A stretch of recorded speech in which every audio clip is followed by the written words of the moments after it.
Hello guys, mayong buntag guys, good morning, magandang araw, magandang umaga. Yan guys, na building guys ay kagabitan namin ng linya ng kuryente. So ibig sabihin wala pang kuryente yan, wala pang linya ng kuryente. Kami ang maglalagay ng linya ng kuryente diyan.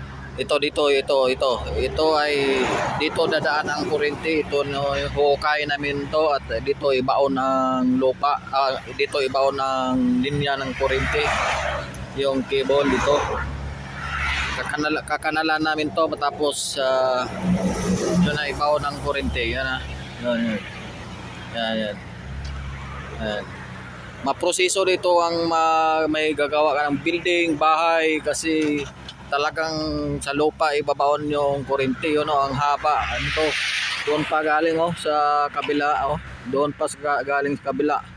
Yun So, yan hanggang dito yun. Tingnan yung lupa, parehas lang sa Pilipinas yung lupa. Yan Ayan yan si manager yan. Namapit na si manager di ba?